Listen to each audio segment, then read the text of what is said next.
العالمین انک حمید مجید. قال اللہ تبارک و تعالی فی کلامہ المجید.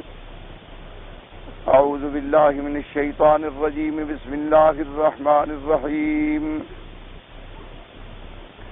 والضحى واللیل اذا سجا ما ودعك ربك وما قلى وللآخرة خير لك من الأولى ولسوف يعطيك ربك فترضى.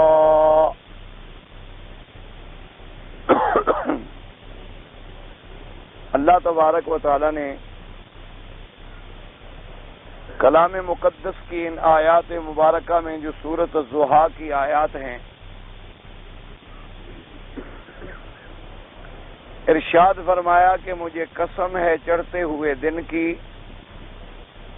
اور مجھے قسم ہے رات کی جب وہ ڈھانپ لیتی ہے. ما ودعک ربک وما قلی. محمد مصطفیٰ صلی اللہ علیہ وسلم، نہیں چھوڑا تمہیں تیرے رب نے اور نہ ہی تجھ سے بغض کیا. وَلَلْآخِرَةُ خَيْرٌ لَكَ مِنَ الْأُولَى. اور پچھلی گھڑی جو ہے وہ آپ کے لیے بہتر ہے پہلی گھڑی سے. ان آیات مبارکہ میں جیسے کہ آپ نے الحمدللہ اس سے پہلے کے درسوں میں سنا ہے کہ اس سورت مبارکہ میں اللہ نے شان بیان فرمائی ہے اپنے حبیب حضرت محمد مصطفیٰ صلی اللہ علیہ وسلم. اور یہ عقیدہ ہے اہل سنت والجماعت کا کہ ساری کائنات میں، ساری مخلوق میں سب سے افضل جو ہیں وہ اللہ کے انبیاء اور اللہ کے رسول ہیں. علیہم الصلوات والتسلیم. اور پھر تمام انبیاء میں سب سے افضل جو ہیں وہ اولو العزم من الرسل، یعنی 5 پیغمبر ہیں اللہ کے. اور پھر ان سب میں اعلیٰ اور برتر جو ہیں، سب سے زیادہ شان والے جو ہیں وہ حضرت محمد الرسول اللہ صلی اللہ علیہ وسلم. کیونکہ اللہ نے آپ کو نبوت، آپ کو رسالت، کتاب، شریعت ایسی عطا فرمائی ہے کہ جس پہ آ کے باب نبوت کی انتہا ہو گئی، باب رسالت کی انتہا ہو گئی، اور اللہ کی کتاب کی بھی انتہا ہو گئی، اور شریعت کی بھی انتہا ہو گئی. یعنی جو شریعت حضرت نوح علیہ السلام کے زمانے سے چلی تھی وہ چلتے چلتے چلتے چلتے آ کر مکمل ہوئی ہے تو حضرت محمد مصطفیٰ صلی اللہ علیہ وسلم. حضور صلی اللہ علیہ وسلم کی شان مبارک جو ہے وہ تمام انبیاء اور تمام رسولوں سے بڑھ کر ہے. تو جب حضور سارے نبیوں کے بھی سردار ہوئے، سب نبیوں کے بھی آپ نبی ہوئے، تمام انبیاء کے بھی آپ امام ہوئے، تو یہ بات تو واضح ہو گئی کہ اللہ کی ساری مخلوقات سے افضل جو ہیں وہ حضور پاک صلی اللہ علیہ وسلم کی ذات. تو اس سورت مبارکہ میں اللہ تبارک و تعالی نے جہاں آپ کے دشمنوں کو رد فرمایا، جہاں مشرکین کو اللہ نے رد فرمایا، اسی ضمن میں اللہ نے اپنے حبیب کی شان بیان فرمائی، اور شان بھی ایسی بیان فرمائی. آپ اندازہ کریں، ایک عالم کسی کی تعریف کرے بڑی تعریف ہوتی، ایک اللہ کا ولی کسی کی شان بیان کرے تو بڑی بات ہے. اگر اسی طرح ایک پیغمبر بیان کرے تو اور بڑی بات ہے. لیکن اس شان مبارک کے کیا کہنے ہیں کہ جس کی توصیف اور جس کی ثنا اور جس کی شان خود رب العالمین بیان فرمائیں. اسی سے آپ اندازہ لگائیں شان محمد مصطفیٰ صلی اللہ علیہ وآلہ آلہ و اصحابہ وسلم تسلیما کثیرا کثیرا، اور دعا فرمائیں کہ اللہ ہمیں آپ کی امت میں ہی رکھے، اور اللہ تبارک و تعالی ہمارا خاتمہ جو ہے وہ کلمہ شہادت سے فرمائیں، اور اللہ قیامت میں ہمیں حضور پاک صلی اللہ علیہ وسلم کی شفاعت نصیب فرمائیں۔ اللہ نے ایک تو شان بیان کی، اور دوسرا شان کیسے بیان کی؟ قسم کھانے کے بعد۔ یعنی آپ اندازہ کریں جب اللہ قسم کھا لے، اللہ کو قسم کھانے کی کوئی ضرورت ہے؟ ساری مخلوق اس کی محتاج ہے۔ قسم تو وہاں کھائی جاتی ہے نا کہ جی جہاں آپ بات نہ مانے تو میں قسم کھاتا ہوں، لیکن اللہ تبارک و تعالیٰ کو تو کسی کی ضرورت ہی نہیں۔ اللہ تبارک و تعالیٰ تو غنی ہے، لیکن قاعدہ یہ ہے کہ اللہ نے اپنی حجت پوری کر دی کہ ہم نے دلائل بھیجے، ہم نے قرآن اتارا، ہم نے آیات بھیجے، ہم نے بینات بھیجے، ہم نے اپنے نبی کو معجزات عطا فرمائے۔ معجزات کا تعلق زمینوں سے بھی تھا، معجزات کا تعلق آسمانوں سے بھی تھا، معجزات کا تعلق انسانوں سے بھی تھا، معجزات کا تعلق حیوانوں سے بھی تھا، معجزات کا تعلق نباتات سے بھی تھا، معجزات کا تعلق جمادات سے بھی تھا۔ اتنے دلائل کے بعد اگر دشمنوں تم نہیں مانتے ہو تو میں قسم کھاتا ہوں۔ اللہ نے پھر قسم کھا دی۔ اب اس کے بعد تو کوئی بات باقی نہیں رہتی۔ اب اگر کوئی نہ مانے تو خود بدقسمت ہے۔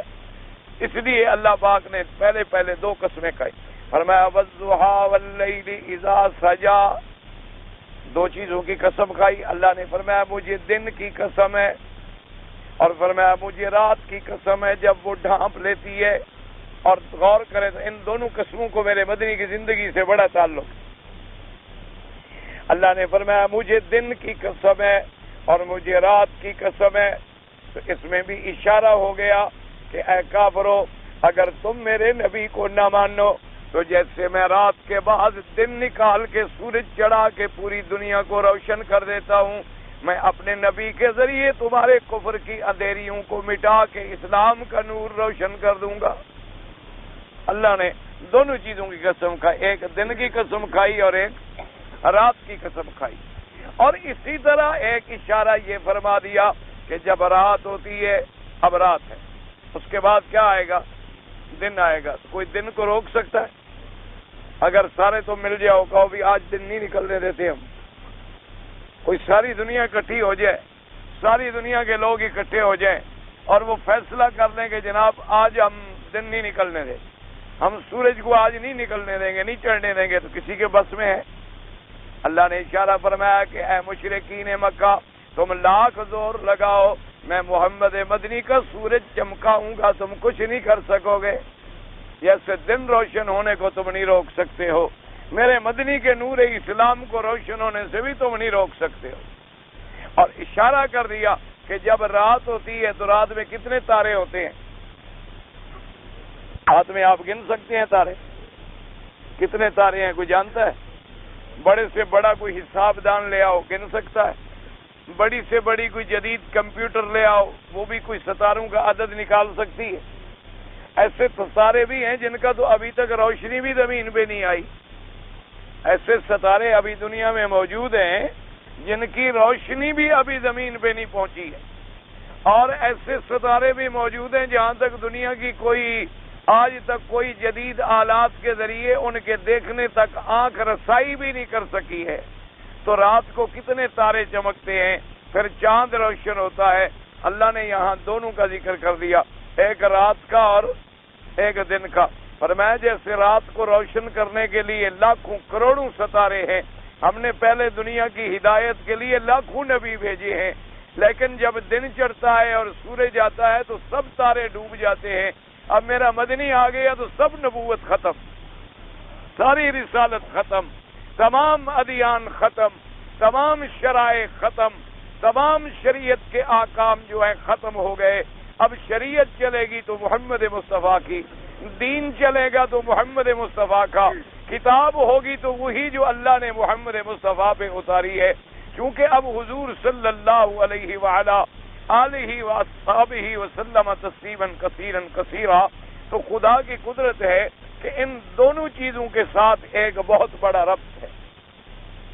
اور اسی طرح علماء نے فرمایا کہ یوں بھی دیکھ لو کہ کبھی غم ہوتا ہے اور کبھی خوشی ہوتی ہے. ہمیشہ غم بھی نہیں ہوتا اور ہمیشہ خوشی بھی نہیں ہوتی. آنی جانی چیز ہے. کبھی خوشی آ گئی کبھی غم آ گیا. تو بعض علماء نے فرمایا کہ غم جو ہے اس کو تشبیہ دی گئی ہے رات سے، کیونکہ جیسے رات سیاہ ہوتی ہے، آدمی پر جب مصیبت پڑے تو وہ بھی رنگ سیاہ ہو جاتا ہے، چہرہ اڑ جاتا ہے، رنگ تبدیل ہو جاتا ہے، اور خوشی آئے تو رنگ کھل جاتا ہے جیسے کوئی پھول مسکرا رہا ہو. تو نہ کبھی ہمیشہ غم رہا ہے نہ کبھی ہمیشہ خوشی رہی ہے. تو اللہ نے فرمایا میرا مدنی اگر وحی رک گئی ہے آپ بھی غمگین نہ ہوں. اگر آپ کو غم کی کچھ دیر تاریکی برداشت کرنی پڑی ہے تو ہم وحی بھیج کر تمہارے نور نبوت کو اور چمکا دیں. اس لیے اللہ تبارک و تعالی نے ان دو چیزوں کی جو قسم کھائی ہے تو اس میں بڑی بڑی مناسبات ہیں، اس کے اندر بڑی مناسبات ہیں. فرمایا والضحی واللیل اذا سجا، فرمایا مجھے قسم ہے چڑھتے دن کی اور مجھے قسم ہے رات کی جب وہ ڈھانپ لے. ما ودعک ربک وما قلی، نہیں چھوڑا تجھے تیرے رب پاک نے، وما قلی اور نہ تجھ سے ناراض ہوئے. وَلَلْآخِرَةُ خَيْرٌ لَكَ مِنَ الْأُولَى، پچھلی گھڑی، اولا مانا پہلی گھڑی، آخرہ مانا پچھلی گھڑی، کہ پچھلی گھڑی جو ہے وہ آپ کے لیے پہلی گھڑی سے زیادہ بہتر ہے. اب جناب اس میں نے کچھ باتیں تو کل بھی عرض کر دی تھی کہ پچھلی گھڑی کا پہلی گھڑی سے بہتر ہونے کا کیا مطلب ہے. اس بات کو سمجھیں. اللہ تبارک و تعالی آپ کو بھی اور مجھے بھی قرآن پاک کے سمجھنے کی توفیق بخشیں اور اس پہ عمل کرنے کی توفیق بخشیں. ایک تو واضح بات ہے نا کہ آپ کی دنیا سے جو آخرت ہے وہ زیادہ بہتر ہے. یہ تمہیں تو واضح بات ہے، اس میں تو کوئی شبہ ہی نہیں ہے، اس میں تو کوئی شبہ ہی نہیں. جیسے اللہ نے فرمایا وَلَلْآخِرَةُ خَيْرٌ وَأَبْقَىٰ، کہ آخرت جو ہے وہ بہتر ہے اور باقی رہنے والی ہے، اور دنیا جو ہے وہ فنا ہونے والی ہے. یہ تو واضح قول ہے. لیکن بعض علماء کرام نے ارشاد فرمایا کہ وَلَلْآخِرَةُ خَيْرٌ لَكَ مِنَ الْأُولَىٰ. اس میں ذرا غور کریں کتنی بڑی شان ہے میرے مدنی محمد مصطفیٰ. حالانکہ قاعدہ یہ ہے کہ ہر آنے والے دن سے گزرا ہوا دن جو ہے وہ بہتر ہوتا ہے. یعنی جو دن گزر گیا وہ بہتر ہے، آنے والا دن جو ہے اس سے بعد میں ہے. اسی طریقے سے اب مثلا جتنے ہم آگے جا رہے ہیں تو اتنے ہم حضور کے زمانے سے دور ہو رہے ہیں نا، قریب نہیں ہو رہے. تو جو زمانہ میرے مدنی کے قریب تھا وہ زیادہ بہتر تھا. اس لیے حضور نے فرمایا خیر القرون قرنی، کہ سب سے بہتر زمانہ تو وہ ہے جس میں ہوں. اور اس کے بعد فرمایا ثم الذین یلونہم ثم الذین یلونہم، اور اس کے بعد میرے صحابہ کا زمانہ، کیونکہ صحابہ حضور کے قریب ہیں. پھر تابعین کا زمانہ، وہ صحابہ کے قریب ہیں. اور اس کے بعد جوں جوں ہم دور ہوتے چلے جائیں گے تو لازمی بات ہے کہ ہم بہتری سے دور ہو رہے ہیں. اس بات کو ذرا سمجھنے کی کوشش کریں. یعنی ہمارے لیے بعد کی گھڑی پہلی گھڑی سے بہتر نہیں ہے. بعد کی گھڑی جو ہے ہمارے لیے بہتر نہیں، بلکہ اس سے جو پہلے گزر گئی ہے وہ زیادہ بہتر ہے. یہ پوری دنیا اور کائنات کے لیے قاعدہ ہے. اللہ نے فرمایا میرا مدنی تیری شان میں اتنی اونچی کر دوں گا کہ تیرے لیے نظام بھی بدل دوں گا کہ پوری کائنات کے لیے آنے والا وقت جو ہے وہ بہتر نہیں ہے، لیکن آپ کے لیے ہر بعد والا وقت جو ہے وہ پہلے سے زیادہ بہتر ہو. یوں سمجھیں میرے مدنی کا لقب ہے نا النبی الامی، النبی الامی. امی کا معنی کیا ہوتا ہے؟ امی کا معنی جو ہے یعنی عام لغت میں امی کہتے ہیں جو پڑھنا لکھنا نہ جانتا ہو. یعنی جو پڑھنا لکھنا نہ جانتا ہو اس کو کہتے ہیں امی. اچھا، اب کسی کو اگر امی کہا جائے تو یہ تعریف نہیں. سمجھے مسئلے کو. یعنی کسی کو اگر آپ کہیں کہ بھئی یہ شخص جو ہے امی ہے یعنی پڑھا ہوا نہیں ہے تو یہ کوئی تعریف کی بات تو نہ ہوئی نا, یہ مدح کی بات نہیں ہے. اللہ نے فرمایا جو لفظ ساری مخلوق کے لیے تعریف نہیں بنتا لیکن وہ لفظ جب تیرے ساتھ جڑ جائے گا تو سب سے بڑی تعریف بن جائے گا. حالانکہ وہ لفظ پوری دنیا کے ساتھ لگاؤ تو تعریف نہیں بنتا, لیکن میرے مدنی کے ساتھ لگاؤ تو وہی لفظ تعریف بن جاتا ہے کہ وہ امی جس نے کسی مدرسے میں نہ پڑھا ہو اور پوری دنیا کو پڑھا دے. اس نے کبھی کسی مدرسے میں جا کے ایک سبق بھی نہ پڑھا ہو, کسی استاد کے سامنے زانو تلمذ بھی طا نہ کیا ہو, کسی استاد کے پاس بیٹھ کے قاعدہ بھی نہ پڑھا ہو, اور مکے میں نہ مدرسہ نہ یونیورسٹی نہ لائبریریاں نہ کوئی علم کے ادارے. جب میرا مدنی پیدا ہوا اور نہ پڑھنے والا, غاروں میں رہنے والا, امیین میں بسنے والا اور مکے کے قریش میں پیدا ہونے والا نبی جب آئے تو پر کائنات کے تمام باتیں پڑھا ڈالے. تو فرمایا جب لفظ تیرے ساتھ لگ گیا تو مدح ہو گیا, تو نے کانٹوں کو چھوا گلستان کر دیا. تو اس لیے جیسے ہر آنے والی گھڑی ہمارے لیے بہتر نہیں تھی لیکن تیرے لیے ہر آنے والی گھڑی پہلی گھڑی سے بھی زیادہ بہتر ہے. وَلَلْآخِرَةُ خَيْرٌ لَكَ مِنَ الْأُولَىٰ. اور بعض علماء نے فرمایا وَلَلْآخِرَةُ خَيْرٌ لَكَ مِنَ الْأُولَىٰ. آنے والی گھڑی, اب آپ مکے میں ہیں, تمام مخالف ہیں, دشمن ہیں, بڑی مشکل میں آپ زندگی گزار رہے ہیں, لیکن آنے والی گھڑی میرا مدنی تیرے لیے بہتر ہے. آپ کو مدینے لے جاؤں گا, اوس و خزرج کو غلام کر دوں گا, آپ پھر مکے میں فاتح بن کے داخل ہوں گے.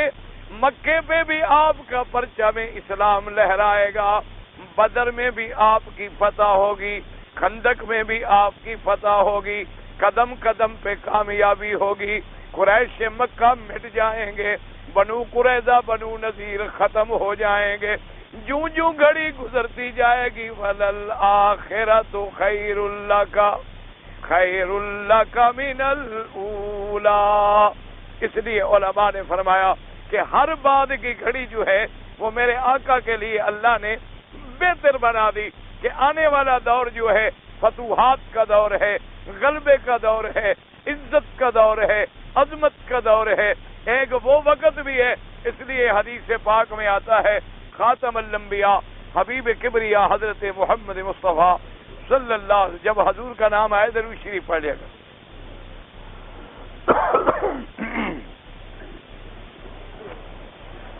حضور پاک صلی اللہ علیہ وسلم اسی مکہ میں جب تشریف لائے, مکہ فتح ہو گیا, کفر کی طاقت مٹ گئی.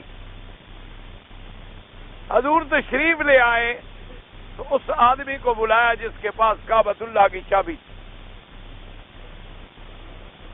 حضور نے فرمایا بلاؤ. بنو شیبہ خاندان کے آدمی کو بلایا, وہ آ گیا. حضور نے فرمایا تمہیں یاد ہے ایک گھڑی وہ تھی کہ میں نے مکہ میں تم سے درخواست کی تھی کہ کعبۃ اللہ کی چابی لے آؤ, کعبے کا دروازہ کھول دو, میں اندر 2 رکعت نماز پڑھنا چاہتا ہوں. تمہیں یاد ہے؟ اس نے کہا حضور یاد ہے. آپ نے فرمایا تمہیں پتا ہے تم نے کیا جواب دیا تھا کہ کعبے کا دروازہ سب کے لیے کھل سکتا ہے لیکن آپ کے لیے نہیں کھولوں گا. فرمایا یاد ہے؟ اس نے کہا حضور یاد ہے. تو حضور نے فرمایا چلے آؤ چابی. اس نے چابی دی. آپ نے فرمایا آج کوئی طاقت ہے کہ میرے ہاتھ سے چابی چھین لے؟ اب دیکھیں نا وَلَلْآخِرَةُ خَيْرٌ لَكَ. کبھی مانگتے تھے نہیں ملتی تھی, اب ہاتھ میں ہے کوئی لے نہیں سکتا ہے. کبھی بلال اللہ کا نام نہیں لے سکتا تھا اور آج وہ دن ہے، حضور نے فرمایا بلال کہاں ہے؟ حضرت بلال حاضر ہوئے، فرمایا آج تم کعبے کی چھت پہ چڑھ کے اذان دو۔ مکے والے تو تمہیں مکے میں بھی اذان نہیں دینے دیتے تھے نا، مسجد میں بھی اذان نہیں دینے، آج کعبے پہ چڑھ جاؤ، کعبے پہ چڑھ جاؤ اور کعبے پہ کھڑے ہو کے اذان دو۔ حضرت بلال کعبے کی چھت پہ کھڑا ہے، کعبے کی چھت پہ کھڑا ہے، اور کافر جناب جل جل کے مر رہے کہ آج بلال کعبے پہ چڑھا ہوا ہے اور اللہ اکبر کی صدائیں بلند ہو رہی ہیں۔ فرمایا مدنی وللآخرۃ خیر لک، خیر لک من الاولی، ہر بعد والی گھڑی جو ہے آپ کی پہلی گھڑی سے زیادہ بہتر ہوگی، کہ کبھی مکے والوں سے ڈر کے آپ غار ثور میں چھپے ہوئے تھے، آج مکے والے ڈر کے گھروں میں چھپے ہوئے ہیں، اور محمد مدنی کا پرچم اسلام لہرا رہا ہے۔ اس نے چابی پیش کر دی، حضور نے فرمایا اچھا ایک بات سنو، میں نے چابی مانگی تھی، تم نے مجھے نہیں دی ہے، آج اللہ نے کعبے کی چابیاں میرے ہاتھ میں دے دی ہیں، لیکن وہ تمہارا فیصلہ تھا اور میرا فیصلہ بھی سنو۔ اب وہ کانپ رہا ہے، پتہ نہیں حضور مجھے سزائے موت دیتے ہیں، حکم دیں گے بھی گردن اڑا دو اس کی، اس نے مجھے چابی نہیں دی تھی۔ حضور نے فرمایا خذھا خالدۃ خالدہ، فرمایا کہ چابی پکڑو آج میرے ہاتھ سے، میں تمہیں چابی دیتا ہوں اور دعا کرتا ہوں قیامت تک تیرے خاندان میں رہے گی، تم نے تو مجھے ایک گھڑی کے لیے نہیں دی تھی اور میں تمہیں قیامت تک کے لیے دے رہا ہوں، اور دعا کر رہا ہوں کہ ہمیشہ تیرے خاندان میں رہے۔ آج 1400 سال گزر گئے، اسی خاندان میں آ رہی ہے۔ دعا ہے محمد مصطفیٰ کی صلی اللہ علیہ وعلا آلہ واصحابہ وسلم تسلیما کثیرا کثیرا۔ تو علماء نے فرمایا کہ وللآخرۃ خیر لک من الاولی۔ اچھا، اسی طرح بعض علماء نے ایک اور نقطہ بھی لکھا ہے، انہوں نے فرمایا وللآخرۃ خیر لک من الاولی۔ اللہ نے فرمایا میرا مدنی آپ جب دنیا میں ہیں، کافر تانے دیتے ہیں، کافر پتھر مارتے ہیں، کافر آپ کی مخالفت کرتے ہیں، کوئی آپ کو مجنون کہتا ہے، کوئی جادوگر کہتا ہے، کوئی نعوذ باللہ کذاب کہتا ہے، کوئی جھوٹا کہتا ہے، کوئی کچھ کہتا ہے، تانے دیتے ہیں۔ یہ تو دنیا میں دشمنوں نے تمہیں تانے دیے، اور جب آپ آخرت میں آئیں گے میں آپ کی امت کو پوری دنیا پہ گواہ بنا دوں گا، میں آپ کی امت کو انبیاء پہ گواہ بنا دوں گا، اور پھر میں آپ کو نبیوں پہ گواہ بنا دوں گا، اور پھر آپ کی گواہی میں خود ادا کروں گا۔ فرمایا وللآخرۃ خیر لک من الاولی، کہ دنیا میں تو آپ پر کافر اعتراض اور طعن کر رہے ہیں، اور آخرت میں آپ کی امت گواہی دے رہی ہے، اور آپ کو ہم نے نبیوں پہ گواہ بنا دیا۔ فَكَيْفَ إِذَا جِئْنَا مِنْ كُلِّ أُمَّةٍ بِشَهِيدٍ وَجِئْنَا بِكَ عَلَى هَؤُلَاءِ شَهِيدًا، اور تمام نبیوں کی گواہی کون دیں گے؟ حضرت محمد مصطفیٰ۔ اور فرمایا میرا مدنی پھر تیری گواہی کون دے گا؟ وَكَفَى بِاللَّهِ شَهِيدًا، تیری گواہی میں خود خدا دوں گا۔ تو فرمایا وَلَلْآخِرَةُ خَيْرٌ لَكَ مِنَ الْأُولَى۔ اور بعض علماء کرام نے فرمایا اس کے اندر ایک اور قول بھی ذکر فرمایا علماء نے، انہوں نے فرمایا حضور جب دنیا میں تھے، آپ مکے میں ہیں، کوئی صحابہ ہجرت کر کے حبشے میں ہیں، کوئی صحابہ ہجرت کر کے مدینے میں ہیں، کوئی صحابہ جہاد میں ہیں، کوئی صحابہ یمن میں ہیں، کوئی صحابہ فارس و روم میں ہیں، اور کوئی امت کہیں ہوگی، لیکن فرمایا قیامت والے دن چونکہ انبیاء کی بیویاں جیسے امت کی مائیں ہوتی ہیں، تو انبیاء امت کے باپ ہوتی ہیں، ساری امت اولاد کے منزلے میں ہوتی ہے۔ اللہ نے فرمایا میرا مدنی قیامت میں آپ کے صحابہ، آپ کے آل بیت، آپ کی امت سب کو آپ کے ساتھ جنت میں اکٹھا کر دوں گا۔ تو جب ساری اولاد سامنے ہو تو آدمی کو کتنی خوشی ہوتی ہے، کیونکہ اولاد جو ہے وہ قرۃ عین ہے نا۔ تو فرمایا کہ آج جو جدا ہیں سب کو اکٹھا کر کے جنت میں آپ سے ملا دوں گا۔ وَلَلْآخِرَةُ خَيْرٌ لَكَ مِنَ الْأُولَى، وہ آنے والی گھڑی جو ہے پہلی گھڑی سے تمہارے لیے زیادہ بہتر ہوگی، کہ تمام امت بھی ہے، تمام صحابہ بھی ہیں، تمام آل بیت بھی ہیں اور ساری امت حضور کے سامنے کھڑی ہے، حوض کوثر سے پانی پلا رہے ہیں، حضور صلی اللہ علیہ وسلم کی زیارت ہو رہی ہے، تو علماء نے فرمایا کہ اس اجتماع والی جو کیفیت ہوگی لازمی بات ہے کہ وہ دنیا سے زیادہ بہتر ہوگی۔ فرمایا وَلَلْآخِرَةُ خَيْرٌ لَكَ وَلَلْآخِرَةُ خَيْرٌ لَكَ مِنَ الْأُولَىٰ۔ اور بعض علماء کرام نے اس آیت مبارکہ میں ایک بڑی جامع بات فرمائی۔ انہوں نے فرمایا کہ یہ لفظ جو ہے وہ عام ہے کہ وَلَلْآخِرَةُ، ہر پچھلی گھڑی آپ کی پہلی گھڑی سے بھی زیادہ خیر ہوگی، یعنی خیر تو اب بھی ہے، آپ تو خیر پہ ہیں، محمد مدنی تو خیر پہ ہیں، ہمیشہ خیر پہ ہیں، لیکن آنے والی گھڑی زیادہ خیر پہ ہوگی۔ انہوں نے فرمایا اس سے مراد یہ ہے جس وقت آیت اتری اس کے بعد جو جو گھڑی گزرے گی گزرتی چلی جائے گی، یعنی دنیا میں بھی آپ کی بہتری، دنیا میں بھی آپ اعلیٰ، باعتبار غلبے کے بھی آپ اعلیٰ، باعتبار دین کے بھی آپ اعلیٰ، اور اسی طرح پھر حشر میں بھی اعلیٰ، جنت میں بھی اعلیٰ۔ انہوں نے فرمایا یہ لفظ عام ہے، آپ کے لیے جو جو گھڑیاں بعد میں آئیں گی وہ پہلے سے زیادہ آپ کی رفعت شان، آپ کا مرتبہ، آپ کی عظمت جو ہے وہ بڑھتی چلی جائے گی، آپ کی عظمتیں جو ہیں وہ اور زیادہ ہوتی چلی جائیں گی۔ حضور صلی اللہ علیہ وآلہ آلہ وصحبہ وسلم تسلیما کثیرا کثیرا۔ ایک بات یہ دیکھیں، بعض علماء نے یہاں ایک سوال لکھا ہے آیت میں، انہوں نے فرمایا اللہ نے یہ فرما دیا کہ وَلَلْآخِرَةُ خَيْرٌ لَكَ،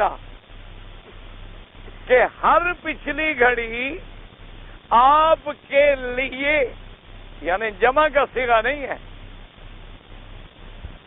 تو آپ کو سمجھیں کہ ہر پچھلی گھڑی صرف آپ کے لیے بہتر ہوگی، تو یہاں جمع کا صیغہ نہیں فرمایا گیا، حالانکہ سب کے لیے بہتر ہوتی، صحابہ کے لیے، آپ کے اہل بیت کے لیے، مومنین کے لیے، جب دین کا غلبہ ہوا تو سب کے لیے بہتر ہے، لیکن لفظ خاص ہے۔ اس کے علماء نے دو جواب دیے ہیں۔ ایک جواب تو یاد رکھیں کہ یہ ہے کہ چونکہ خطاب یہاں صرف حضرت محمد مصطفیٰ کو، اس صورت مبارک میں جو خطاب ہے وہ صرف اللہ نے اپنے نبی کو فرمایا، ما ودعک ربک وما قلى وللآخرۃ خیر لک من الاولی۔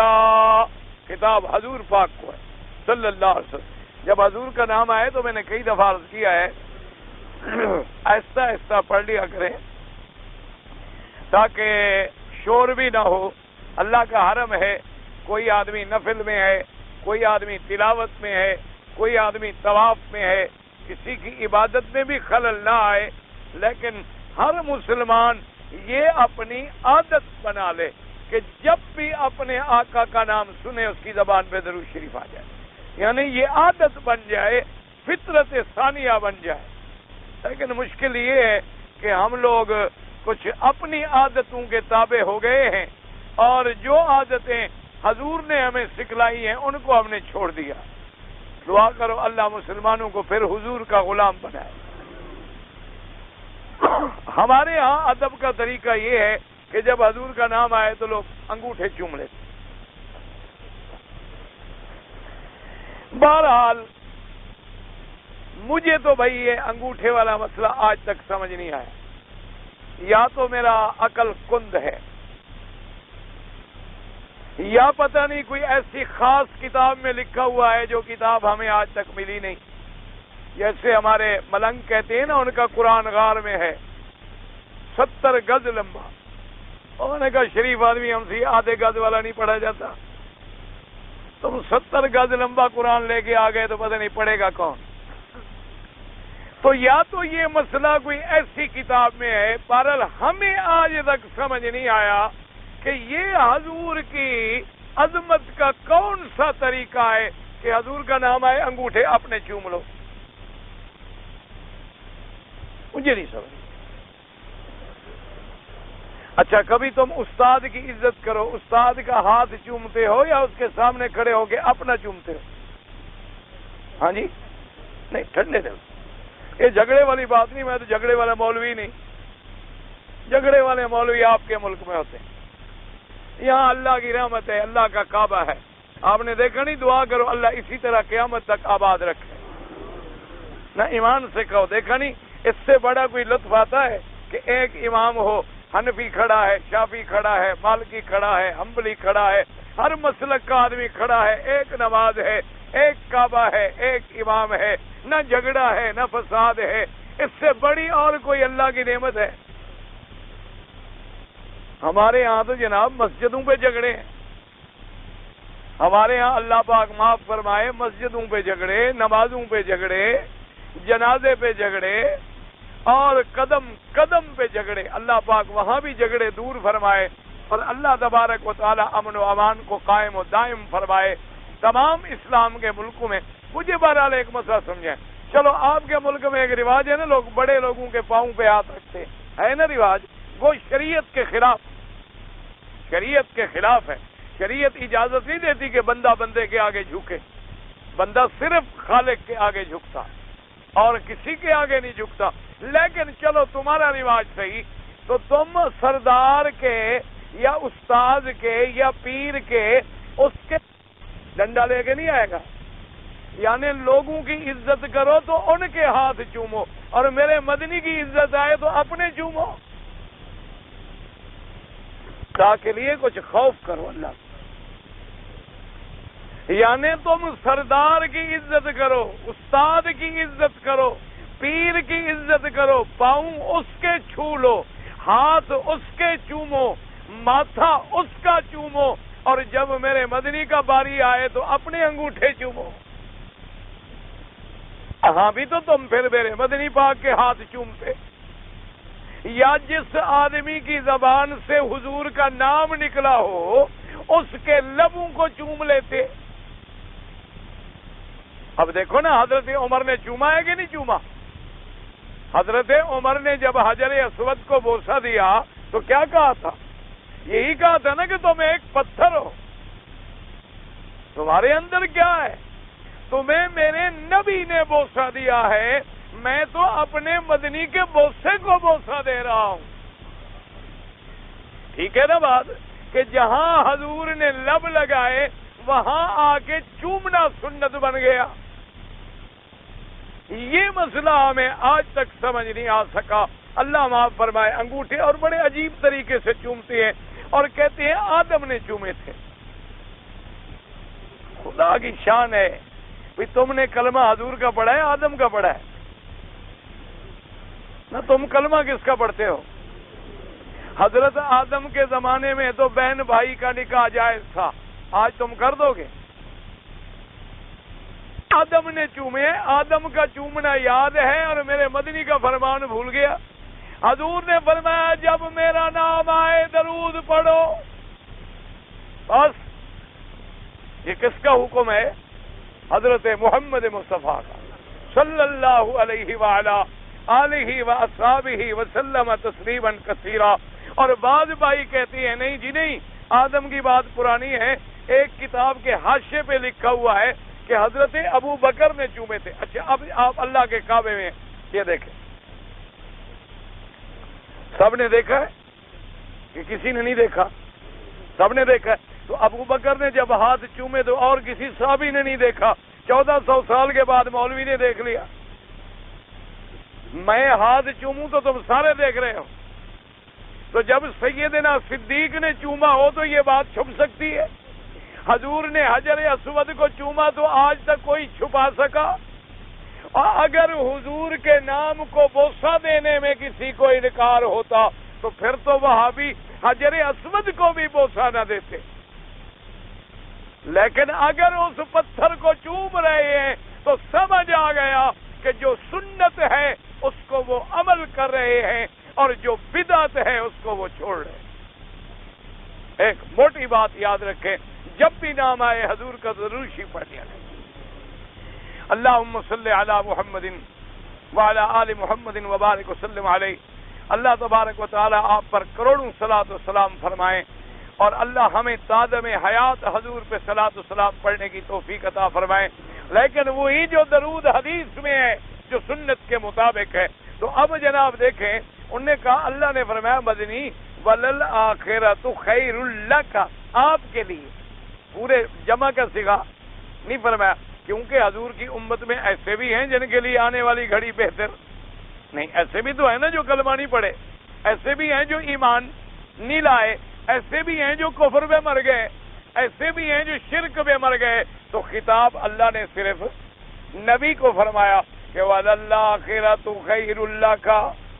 یہی وجہ ہے کہ جب حضرت موسیٰ علیہ السلام نے کہا قرآن میں، آپ جا رہے ہیں، آگے دریا ہے، پیچھے فوج ہے، لوگوں نے کہا حضور مر گئے، فرمایا اِنَّ مَعِیَ رَبِّی، اِنَّ مَعِیَ رَبِّی، میرا رب میرے، یہ نہیں کہا تمہارے ساتھ ہے، کہا میرا رب میرے ساتھ ہے. چونکہ ان میں تو ایسے بھی تھے نا جو پھر بچڑا پوجنے والے بن گئے، اس لیے موسیٰ علیہ السلام نے کہا اِنَّ مَعِیَ. اب اسی طرح قرآن پہ غور کریں. میرے مدنی جب غار میں بیٹھے ہیں، حضرت صدیق نے کہا کہ حضور دشمن پہاڑ پہ پہنچ گئے، آپ نے فرمایا لا تحزن ان اللہ معنا. یہاں چونکہ کوئی نہیں نا، جیسے نبی پاک تھا اسی طرح صدیق پاک تھا، تو اللہ نے، اللہ کے نبی نے فرمایا اللہ ہم دونوں کے، اللہ ہم دونوں کے ساتھ ہے، ان اللہ معنا. اسی لیے ہے تو روایت پرانی کتابوں کی اسرائیلی روایت ہے، اللہ جانے کتنی سچی ہے کتنی کچی ہے، کیونکہ اسرائیلی روایتوں کا قاعدہ یہی ہوتا ہے کہ لا نصدق ولا نکذب. ہم یہ نہیں کہہ سکتے کہ وہ سچی ہیں، نہ یہ کہہ سکتے ہیں کہ وہ جھوٹی ہیں. جو روایات ان کی قرآن و حدیث کے مطابق ہوں گی وہ ہم لے لیں گے، اور جو روایات قرآن و حدیث کے موافق نہیں ہوں گی ہم چھوڑ دیں گے. ان کتابوں میں ایک واقعہ آتا ہے کہ ایک دن حضرت موسیٰ علیہ السلام نے نماز استسقاء پڑھی، ہزاروں لوگوں کو لے کے گئے، دعائیں مانگی لیکن بارش نہ آئی. دوسرے دن آپ نے پھر دعا مانگی، بارش نہ آئی. تیسرے دن آپ نے پھر دعا مانگی، بارش نہ آئی. موسیٰ علیہ السلام رو پڑے کہ میرا اللہ، میں آپ کا نبی ہوں، رسول ہوں، پیغمبر ہوں، آپ کے آگے فریاد کی ہے، دعائیں مانگی ہیں، ہزاروں آدمی نکلے ہیں، لیکن ہماری دعائیں منظور نہیں ہو رہی، مہربانی فرماؤ. اللہ نے جبریل بھیجا، فرمایا موسیٰ علیہ السلام تمہاری دعائیں کیسے منظور کروں؟ تمہاری جماعت جب دعا مانگنے گئی تھی ان میں تو چغل خور اور غیبت کرنے والے بھی تھے، تو جب وہ غیبت کرنے والے بھی اندر ہوں تو پھر دعائیں کیسے منظور؟ تو موسیٰ علیہ السلام نے فوراً عرض کی اللہ میاں ان غیبت کرنے والوں کا نام مجھے بتائیں، ان کو نکال دوں تاکہ ان کو نہ لے جاؤں آئندہ. اللہ نے فرمایا جس چیز سے منع کر رہا ہوں میں خود بتا دوں. اللہ نے فرمایا موسیٰ علیہ السلام عجیب آدمی ہو، تم عجیب بات مانگ رہے ہو، میں تو خود منع کر رہا ہوں کہ غیبت حرام ہے، تو پھر میں کیوں بتا دوں؟ جو ہے میں نے تو پردہ ڈال دینا ہے، لیکن جو ہیں وہ میرے علم میں تو ہیں. اس لیے اللہ نے فرمایا ہمارے چونکہ ہر چیز علم میں ہے، آپ کے لوگوں میں ایسے بھی ہوں گے جو جنت کے سردار بنیں گے، ایسے بھی ہوں گے جو کفر پہ مریں گے اور جہنم کے حقدار بنیں گے. لہذا خطاب صرف آپ کی ذات کے لیے ہے کہ وَلَلْآخِرَةُ خَيْرٌ لَكَ خَيْرٌ لَكَ مِنَ الْأُولَىٰ وَلَسَوْفَ يُؤْتِيكَ رَبُّكَ فَتَرْضَىٰ. نے فرمایا والا سوفا یاد رکھو، سین سوفا یہ استقبال کے لیے ہوتا ہے، سین اور سوفا یہ استقبال یعنی آنے والا جو استقبال کا زبان ہے اس کے لیے استعمال ہوتا ہے. پھر ان دو میں ایک تھوڑا سا فرق ہے، اگر زمانے قریب کی بات ہو تو سین لگاتے ہیں اور تھوڑا دور کی بات ہو تو پھر سوفا لگاتے ہیں. یہ قاعدہ ہوتا ہے، یعنی ایک آدمی کہتے ہیں نا ساطوف، میں اس درس کے بعد طواف انشاءاللہ یعنی کروں گا، تو یہ جلدی کی بات ہے. اور ایک ہے کہ سوفا یعنی انشاءاللہ بعد میں طواف کروں گا. تو اس لیے یہ دو مستقبل. اللہ نے فرمایا والا سوف یعطیک اور آنے والے زمانے میں تیرا رب آپ کو دے گا اور اتنا دے گا فترضا، محمد مصطفیٰ آپ کو راضی کر دے گا. آپ کو آپ کا رب جو ہے اتنی دے گا، اور دے گا کیا یہ پتہ نہیں. یہاں بتایا کیا دے گا، وَلَسَوْفَ يُؤْتِيكَ رَبُّكَ فَتَرْضَىٰ، اور ایسی دیں گے عطا کہ آپ کو ہم راضی کر دیں گے. لیکن یہاں نہیں بتلایا کہ دیں گے کیا. تو علماء نے کہا یہ بھی تو کمال شان خداوندی ہے نا، کہ جب بادشاہ کسی غلام کو کہتا ہے کہ بھئی ہم آپ کو دیں گے، فکر نہ کرو، ہم تمہیں راضی کر دیں گے. تو اب جب بادشاہ کہتا ہے بڑا خوش ہوتا ہے، پتہ نہیں کیا کیا ملے گا. اور جب کہنے والا رب العالمین ہو اور لینے والا رحمت للعالمین ہو، جب وعدہ کرنے والا رب العالمین ہو اور آگے جس کو ملنا ہے اس کی شان رحمت للعالمین ہو، اور پھر دیں گے بھی اتنا فترضا، بس آپ راضی ہو جائیں گے، اتنا دیں گے. تو اس لیے حضرت علی رضی اللہ تعالی عنہ، سیدنا علی رضی اللہ تعالی عنہ، اور اسی طرح آل بیت رسول اللہ صلی اللہ علیہ وعلا آلہ وسلم تسلیما کثیرا کثیرا، وہ فرماتے تھے، ایک دفعہ بیٹھے تھے حضرت علی رضی اللہ تعالی عنہ، انہوں نے فرمایا کہ عام لوگ صحابہ میں سے، مومنین میں سے یہ سمجھتے ہیں کہ قرآن میں سب سے بڑی امید والی، سب سے بڑی خوشخبری والی آیت جو ہے وہ کون سی ہے، کہ اللہ نے فرمایا کہ میرا مدنی فَقُلْ يَا عِبَادِيَ الَّذِينَ أَسْرَفُوا عَلَىٰ أَنفُسِهِمْ لَا تَقْنَطُوا مِن رَحْمَتِ اللَّهِ، اللہ نے فرمایا کہہ دو میرے بندوں کو جنہوں نے اپنے جانوں پہ ظلم کیا، گناہ کیے، فوائد کا ارتکاب کی، اللہ کی رحمت سے نا امید نہ ہو جائیں. تو سارے حضرت علی نے فرمایا کہ تمام مسلمان سمجھتے ہیں کہ یہ آیت بڑی خوشخبری والی ہے کہ اللہ نے گناہگاروں سے بھی کہہ دیا ہے کہ میری رحمت سے نا امید نہ ہو جائے. لیکن فرماتے تھے کہ ہم آل بیت رسول جو ہیں، ہم یہ سمجھتے ہیں کہ سب سے بڑی امید والی آیت جو ہے وہ یہ ہے، وَلَسَوْفَ يُؤْتِيكَ رَبُّكَ فَتَرْضَىٰ، اللہ نے وعدہ فرمایا کہ میرا مدنی ہم آپ کو اتنی دیں گے کہ راضی کر دیں گے. حضرت علی نے فرمایا اس سے اشارہ ہے حضور کی شفاعت کی طرف.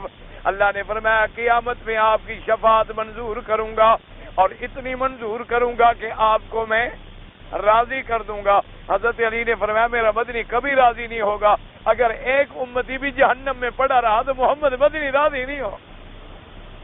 جب تک سب نہیں نکلیں گے اس وقت تک راضی نہیں ہوگا. فرمایا یہ امید والی آیت ہے، سب سے زیادہ امید دلانے والی. اسی طرح حدیث مبارک میں آتا ہے، حضور نے فرمایا انا اشفع و اشفع و اشفع، حضور نے فرمایا قیامت والے دن میں شفاعت کروں گا، میں پھر شفاعت کروں گا، میں پھر شفاعت کروں گا. حضور کی کوئی ایک شفاعت نہیں ہوگی، حضور تو کئی شفاعتیں فرمائیں گے.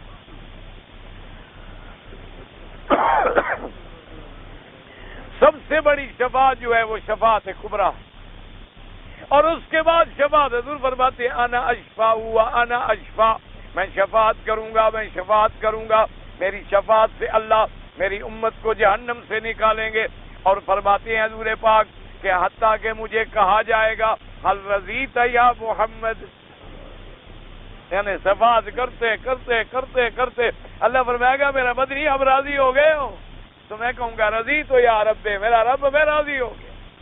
اس لیے فرمایا میرا مدنی محمد مصطفیٰ وَلَسَوْفَ يُؤْتِيكَ رَبُّكَ فَتَرْضَىٰ، ہم آپ کو اتنا دیں گے، اتنی دیں گے آپ کو، اتنی مرتبہ، اتنی انعام، اتنی اکرام، اتنی عظمت، اتنی تعظیم، اتنی تکریم کہ ہم آپ کو راضی کر دیں.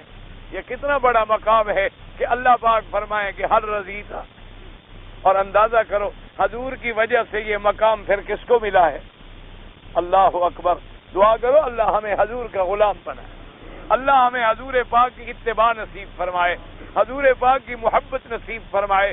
اللہ تبارک و تعالی ہمارے دلوں میں حضور کی محبت کو سینوں میں جما دے، اسی محبت میں زندہ رہیں اور اسی میں موت آئے، اور آخر میں زبان پہ کلمہ جاری ہو لا الہ الا اللہ محمد الرسول اللہ، اور اللہ مدینے کی موت دے، مدینے کا دفن دے، تاکہ قیامت میں جب اٹھیں تو حضور کے جلب میں چلیں میدان حشر۔ اس سے بڑی اور بات کیا ہو سکتی ہے؟ ایک دن حضور بیٹھے ہیں، سیدنا صدیق بیٹھے ہیں رضی اللہ تعالی عنہ، حضرت جبریل علیہ السلام آئے، حضرت جبریل علیہ السلام آئے اور آگے فرمایا ان ربک یقرئک السلام، محمد مدنی صلی اللہ علیہ وسلم آپ کے رب نے آپ پر سلام بھیجا ہے، اور ساتھ یہ فرمایا ہے کہ میری طرف سے ابو بکر پر بھی سلام بھیجو،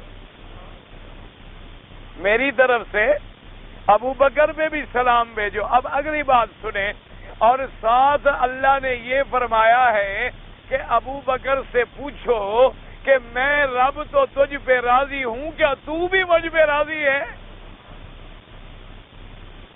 میں رب تو تجھ پہ راضی ہوں، لیکن کیا تو مجھ پہ راضی ہے؟ حضور نے جب سلام دیے، حضرت ابی بکر نے عرض کیا ان اللہ سمانی، یا رسول اللہ، اللہ نے عرش سے میرا نام لیا ہے، میرا نام لے کے سلام بھیجی ہیں۔ فرمایا ان اللہ سما کا آیا ابی بکر، اللہ نے تیرا نام لیا ہے اور یہ بھی پوچھا ہے کہ میں تو راضی ہوں، تم بھی راضی ہو کہ نہیں ہو؟ حدیث میں آتے فبکا ابی بکر، حضرت ابی بکر خوشی سے رو پڑے اور نے کہا رضیت علی ربی، رضیت علی ربی، میرا مدنی میرا بھی عرض کر دے کہ میں اپنے رب کے ہر فیصلے پہ راضی ہوں۔ تو اب اندازہ فرمائیں کتنا دے دیا کہ صرف حضور کو راضی نہیں کیا، بلکہ آپ کے صحابہ، آپ کے ساتھی، آپ کے ہمسفر، آپ کے خلیفہ، ان کو بھی اللہ نے دنیا میں یہ پیغام عطا فرما دی ہے کہ میں تو راضی ہوں، کیا آپ راضی ہیں؟ اس لیے فرمایا میرا مدنی محمد مصطفیٰ وَلَسَوْفَ يُؤْتِيكَ رَبُّكَ فَتَرْضَىٰ، اس لیے علماء نے لکھا ہے، مفسرین کرام نے لکھا ہے کہ اس سے مراد جو ہے وہ شفاعت ہے۔ کیوں؟ وجہ کیا ہے کہ تمام انبیاء شفاعت سے، قیامت والے دن جب گھڑی آئے گی تو تمام نبی شفاعت سے انکار کر دیں۔ لوگ جائیں گے نا حضرت آدم علیہ السلام کے پاس، تو حضرت آدم کہیں گے کہ نفسی نفسی، مجھے اپنا خوف ہے، میں اللہ کے جلال سے ڈر رہا ہوں۔ فاتو الی نوح کے پاس جائیں، حضرت نوح کے پاس جائیں گے، وہ بھی جواب دے دیں گے۔ چلتے چلتے چلتے چلتے حضرت عیسیٰ علیہ السلام کے پاس آئیں گے، حضرت عیسیٰ علیہ السلام بھی جواب دے دیں گے۔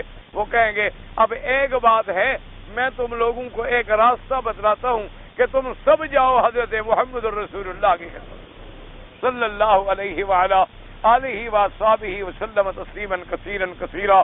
تو تمام میدان حشر کے لوگ جو ہیں وہ سب کے سب آئیں گے، حضور فرماتے ہیں میرے پاس آئیں گے اور مجھ سے آگے درخواست کریں گے کہ حضور مہربانی کریں، اللہ کے آگے درخواست پیش کریں کہ آپ ہماری سفارش کریں کہ مقدمے کی سماعت شروع ہو جائے۔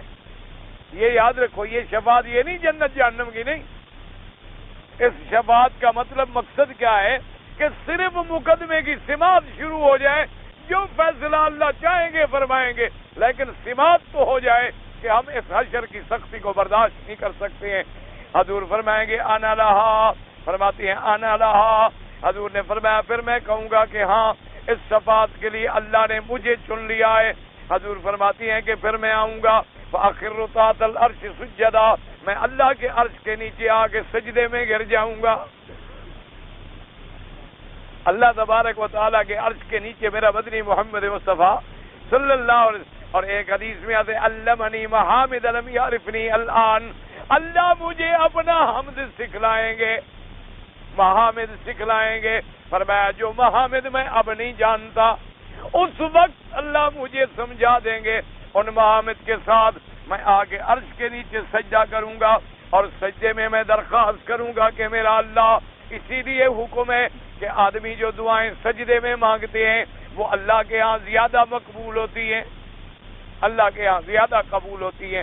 یعنی آدمی نماز کی حالت میں، یہ نہیں کہ بیٹھے بیٹھے سجدے میں گر جائے، یہ مراد نہیں ہوتا، مراد یہ ہے کہ نماز کی حالت میں۔ اور صرف فرق اتنا ہے کہ امام ابو حنیفہ رحمۃ اللہ علیہ فرماتے ہیں کہ اگر نفل نماز ہے تو جتنی مرضی آئے دعائیں مانگے، اگر فرض نماز ہے تو تسبیح زیادہ کہتا رہے، تسبیح کہنے سے اللہ اس کو بغیر مانگے بھی عطا فرما دیں گے۔ اور باقی ائمہ کے نزدیک فرض ہے نفل ہے، سنت ہے، جو بھی ہے، ہر سجدے میں وہ دعائیں جو حدیث مبارک میں ثابت ہیں، یعنی یہ نہیں کہ اپنی زبان میں دعا شروع کر دے، وہ دعائیں جو حدیث مبارک میں ثابت ہیں وہ مانگیں، کیونکہ اللہ کے نبی نے فرمایا کہ بندہ جب سجدے میں ہوتا ہے اپنے اللہ کے قریب ہوتا ہے، اور بندہ جب سجدے میں مانگتا ہے وہ دعائیں جو ہیں اللہ جلدی منظور فرماتے ہیں۔ اس کی وجہ ہے نا جی کہ بندہ جب سجدے میں ہوتا ہے تو بندے کی ذلت کی انتہا ہو جاتی ہے کہ نہیں؟ آدمی کھڑا ہے نا جی ہاتھ باندھ کے، اللہ میاں تیری دربار میں ہاتھ باندھے کھڑا ہو، اب جناب کھڑے کھڑے جھک گیا، اللہ میاں تیرے آگے جھک گیا ہوں، اب اس کے بعد جناب پھر بالکل مٹی میں گر گیا، ماتھا زمین پہ رگڑ رہا ہے، ناک مٹی پہ رگڑ رہا ہے، کہتے ہیں اللہ میاں اب تیری دربار میں جو تو نے میرا سب سے بہتر ٹکڑا بنایا تھا چہرے والا وہ میں نے مٹی میں ڈال دیا ہے، میری عاجزی اور ذلت کی انتہا ہو گئی ہے اور تیری عظمت کی انتہا ہے، تو اب مہربانی فرما کے میری درخواست منظور فرما۔ تو اس لیے وہ دعائیں جلدی منظور ہوتی ہیں، جیسے حدیث میں آتا ہے حضور سجدے میں ہوتے تو دعا مانگ دیا مقلب القلوب والابصار ثبت قلبی علی دینک، یا مصرف القلوب والابصار صرف قلبی الی طاعتک، یا اللہم انی اسألک العفو والعافیہ، یہ دعائیں حضور پاک صلی اللہ علیہ وسلم نے، اور اسی طرح حضور قیامت میں بھی اللہ کے عرش کے نیچے آ کے سجدہ کریں گے اور درخواست کریں گے۔ مسلمانوں اپنے عقیدوں کو درست کر لو، اب اسی میں سمجھ لو کہ مانگنے والا کون ہوگا؟ مانگنے والا کون ہے؟ جو سر سجدے میں ڈالے ہوئے ہیں اور پوری دنیا کے لیے درخواست کر رہے ہیں، مانگ رہے ہیں، تو مانگنے والے کون ہیں؟ محمد مصطفیٰ، کہہ دو ڈرنے کی کوئی بات نہیں، مانگنے والا سائل کون ہے؟ محمد الرسول اللہ، اور دینے والا کون ہے؟ بس اسی عقیدے کو یاد رکھو کہ دینے والا خدا ہوتا ہے، مانگنے والا محمد مصطفیٰ ہوتا ہے۔ جو مانگنے والا ہے وہ کبھی خدا نہیں بن سکتا، وہ مانگنے والا ہے، اس لیے حضور مانگ رہے ہیں، سر سجدے میں ڈالا ہوا ہے۔ اب یہ شان ہے کہ اللہ فرمائیں گے ارفع راسک، اوپر سے حکم آ جائے گا نا، مانگنے والے تو نے مانگنے کی حد کر دی ہے، اور میرا وعدہ ہے وَلَسَوْفَ يُعْطِيكَ رَبُّكَ فَتَرْضَىٰ، حکم ہوگا کہ میرا مدنی اپنا سر اٹھا لو، اور سر اٹھا لو، آپ کی درخواست سب نے منظور کر لی ہے۔ اس لیے علماء نے فرمایا کہ یہ جو آیت مبارک ہے اس کا تعلق جو ہے وہ شفاعت کے ساتھ ہے، فرمایا والا سوفا یؤتیکا، اور یاد رکھو لفظ کیا آیا والا سوفا، لام کیا ہے؟ یہاں ایک تو لام ہے نا، حالانکہ یہ بھی ہو سکتا تھا نا سوفا یؤتیکا وسا یؤتیکا وسوفا یؤتیکا، لیکن فرمایا نا والا سوفا یؤتیکا، اس لیے علماء نے فرمایا کہ لام تاکید کے لیے ہے۔ لام جو ہے بعد نے کہا لام قسمیہ ہے، بعد نے کہا کہ نہیں لام ابتدائیہ ہے مؤکدہ، لام ابتدائیہ ہے تاکہ والا سوفا یؤتیکا ربک فترضیٰ۔ اچھا اللہ نے یہ نہیں فرمایا فرمایا سوفا، وجہ کیا ہے کہ اللہ نے اس صورت میں وہی الفاظ انہی الفاظوں میں جواب دیا ہے جو دشمنوں نے میرے مدنی کے خلاف کہے تھے۔ اللہ نے فرمایا اے ظالمو میرے مدنی کے خلاف بات نہ کرو، ہے یہ گنبد کی صدا، جیسی کہو ویسی سنو، تم اگر عرش پہ میرے نبی کے خلاف بات کرو گے، فرش پہ زمین پہ بات کرو گے، رب العالمین عرش سے جواب دیں گے۔ تو کافروں نے کہا تھا نا ودا کا ربو کا، ودا کا تیرے رب نے تجھے چھوڑ دیا، کلا کا ربو کا، اب رب تیرا تجھ سے ناراض ہو گیا۔ کسی نے کہا تھا تارا کا، اور بعض لوگوں نے کہا تھا کہ نہ چلو یار چھوڑو، سوف یموت محمد مصطفیٰ بھی مر جائیں گے، بات ختم ہو جائے گی، چھوڑو یار، چھوڑو کوئی بات نہیں، شاعر نتربص بہ ریب المنون، جیسے بڑے بڑے شاعر، بڑے بڑے ادیب، بڑے بڑے فصیح لوگ جو ہیں وہ مر گئے، اب ان کا نام بھی کوئی نہیں لیتا، حضور کی تو اولاد ہی کوئی نہیں، اس لیے حضور پر بھی موت آ جائے گی تو بات ختم ہو جائے گی۔ انہوں نے کہا سوف یموت محمد، اللہ نے انہی لفظوں میں جواب دیا فرمایا ما ودعک ربک وما قلا، یہ کہتی ہیں وعدہ آقا تیرے رب نے چھوڑا۔ اللہ نے فرمایا مجھے قسم ہے میں نے اپنے مدنی کو نہیں چھوڑا۔ یہ دشمن کہتی ہیں کہ تیرا رب تجھ سے ناراض ہو گیا۔ اللہ نے فرمایا مجھے قسم ہے دن رات کی، ما ودعک ربک وما قلا، نہ تیرے رب نے تجھے چھوڑا نہ ناراض ہوا۔ اور کہتی ہے سوف یموت محمد، محمد مدنی مر جائیں گے۔ اللہ نے فرمایا تم میرے مدنی کے مرنے کی انتظار کر رہے ہو کہ مرنے کے بعد دین ختم ہو جائے گا، عظمت مٹ جائے۔ والا سوف یؤتیک ربک فترضی، ہم بھی وعدہ کرتے ہیں کہ آپ کو اتنا دیں گے کہ محمد مدنی کو راضی کر دیں گے۔ تو جن جن لفظوں میں دشمنوں نے اعتراض کیا تھا انہی لفظوں میں اللہ نے شان بیان کر دی محمد مصطفیٰ کی اور رد بیان کر دیا مشرکین مکہ کا۔ اللہ آپ کو بھی اور مجھے بھی حضور کی شان سمجھنے کی توفیق دے۔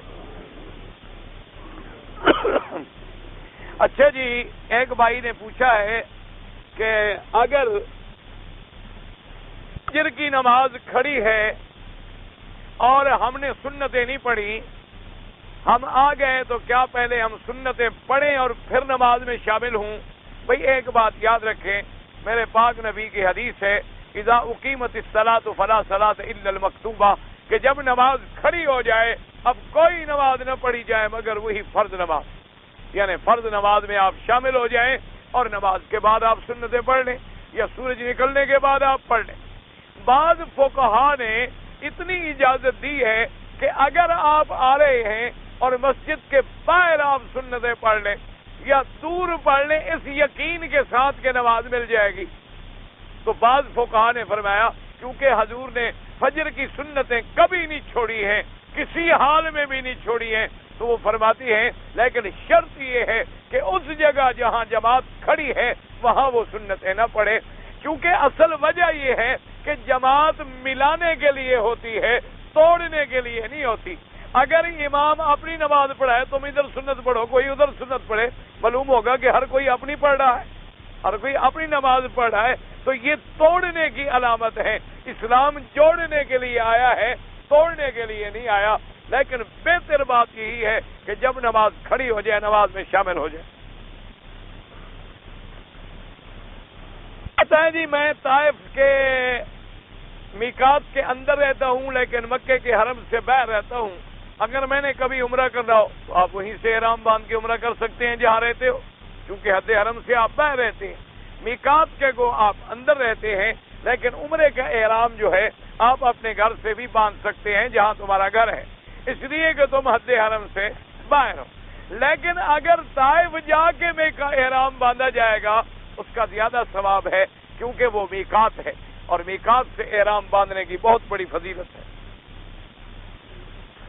کہتے ہیں جی کہ شیعہ جو ہیں وہ کافر ہیں یا کیا ہے، بہرحال گزارش یہ ہے دعا تو یہ کرو اللہ تمام کافروں کو مسلمان بنا دے، لیکن ایک موٹی بات یاد رکھو، جو قرآن کا منکر ہوگا وہ مسلمان ہو سکتا ہے، اور جو بی عائشہ کی زنا کی تہمت کا قائل ہوگا کیونکہ صفائی قرآن نے دی ہے وہ مسلمان نہیں ہو سکتا ہے، اصولی سی بات ہے۔ اگر ان کے یہ عقیدے ہیں تو ان کے کفر میں کوئی شبہ ہی نہیں، اگر یہ عقیدہ نہیں ہے تو پھر دیکھا جائے گا کہ کن کن عقیدے کا وہ حامل ہے۔ میں نے عمرہ رمضان شریف میں کیا اور پھر میں مدینے پا کر آ کر عمرہ کیا۔ میں غریب آدمی ہوں، قربانی کا بہرحال بھی احتیاط تو اسی میں ہے کہ جن لوگوں نے بھی شوال میں عمرہ کیا ہے ان کا حج تمتع ہو جائے گا، ان کا حج جو ہے تمتع ہو جائے گا، احتیاط اسی مسئلے میں ہے۔ وہ بعض قول ملتے ہیں کہ مکے میں رمضان میں اگر آ گیا تو ان کا تمتع نہیں ہوگا، لیکن اصولی بات یہی یاد رکھ لیں تاکہ اختلاف سے آدمی بچے کہ جن لوگوں نے عید کے بعد یعنی شوال کا چاند دیکھنے کے بعد کیوں سمجھ لیں عمرہ کیا ہے اور اسی سال وہ حج بھی کرے گا تو اس کا حج تمتع ہوگا، اس کے لیے ایک بکری تمتع والی جو ہے وہ مینا میں دینی ہوگی۔ اگر غریب آدمی ہے کوئی مشکل نہیں، 3 روزے یہاں رکھ لو، 7 روزے جا کے گھر میں رکھ لینا۔ 3 ایام فی الحج و 7 اذا رجعتم، قرآن فرماتا ہے 3 روزے یہاں رکھ لو اور 7 روزے گھر جا کے رکھ لینا، تمہاری بکری ادا ہو گئی۔ کہتا ہے جی ہم لوگ جو ہیں رمضان المبارک میں آئے ہیں اور ہم نے عید بھی مکے میں پڑھی ہے اور اب انشاءاللہ حج بھی پڑھیں گے، تو کیا ہمارے لیے بکری ضروری ہوگی؟ نہیں، آپ کا حج حج مفرد ہوگا، آپ کا حج جو ہے وہ حج مفرد ہوگا، اور حج مفرد والے کے لیے حج کی بکری جو ہے وہ واجب نہیں ہوتی۔ اگر اللہ پیسے دے دے تو کر دو، نہ دے تو اللہ کی طرف سے معاف ہے۔ ابھی مکے میں رہتے ہوئے آپ طواف زیادہ کریں بس۔ کہتا ہے جی 1 لاکھ نماز کا ثواب جو ہے وہ صرف اسی مسجد الحرام میں ملتا ہے یا باہر محلوں میں جو مسجدیں ہیں ان میں بھی ملتا ہے؟ یاد رکھو، جہاں تک حد حرم ہے، حد حرم جہاں تک ہے، یعنی ادھر عرفات، ادھر مکے اور جدے کے راستے میں درمیان میں ہے، ادھر تنعیم تک جتنا حد حرم ہے، پورے حد حرم کو اللہ نے مسجد الحرام کہا ہے، تو لہذا جہاں بھی پڑھو 1 لاکھ ملتا ہے۔ 1 لاکھ کیا، بلکہ یوں سمجھو 1 لاکھ تو تب ملتا ہے جب اکیلے پڑھو، اگر محلے کی مسجد میں پڑھو تو 25 گنا اور بڑھ جائے گا، 25 لاکھ ہو جائے گا، اور جب کعبے میں آگے پڑھو تو 27 لاکھ ہو جائے گا۔ اور بعض علماء تو فرماتے ہیں کہ یہ لاکھ کے جھگڑے میں بھی تم کہتے ہیں بھی، انہوں نے کہا کہ حضور نے فرمایا کہ میری مسجد میں 1000 اور مسجد الحرام میں 1 لاکھ، تو اب 1 لاکھ بمقابلہ 1000، نہیں سمجھ آئی بات؟ انہوں نے کہا حضور یا تو یوں فرماتے نا کہ بھی میری مسجد میں 1 اور مسجد الحرام میں 1 لاکھ، تو فرمایا میری مسجد میں 1000 الا مسجد الحرام، وہاں کیا ہے 1 لاکھ، تو 1 لاکھ ضرب 1000 کتنی بنے گا؟ یہ خود آپ ضرب دیتے رہے، مجھے تو آتی نہیں۔ مولویوں کو ضرب تقسیم آتی ہے بڑا، مولوی اور پیر کو ضرب تقسیم کی ضرورت ہی نہیں ہوتی، ساری دنیا کماتی ہے، وہ کھاتے ہیں، ضرب تقسیم تو وہ دیں جو محنت کریں۔ کہتا ہے جی کہ ہماری پاکستان کی عورتیں جو ہیں اکثر ہم نے دیکھا ہے اللہ کے حرم میں بغیر پردے کے پھرتی ہیں، تو اس سے بڑی توہین ہوتی ہے، بالکل کوئی شک نہیں، قرآن کے خلاف ہے۔ یاد رکھو جو عورت بغیر پردے کے، بغیر کپڑوں کے، یا جس کے بال نظر آ رہے ہوں، جب وہ اللہ کا طواف کرتی ہے اللہ کی لعنت برستی ہے، ثواب نہیں ہوتا بلکہ لعنت برستی ہے۔ حدیث پاک میں آتا ہے کہ اگر عورت کے بال نظر آ رہے ہوں اس کی نماز بھی نہیں ہوتی۔ اور جو عورتیں حضور نے فرمایا میک اپ سنگار کر کے بازاروں میں گھومتی ہیں، فرمایا ان کا حکم ایسے ہے جیسے زانی عورت ہوتی۔ اللہ تبارک و تعالیٰ سے دعا کریں اللہ ہماری بیٹیوں کو اور بہنوں کو ہدایت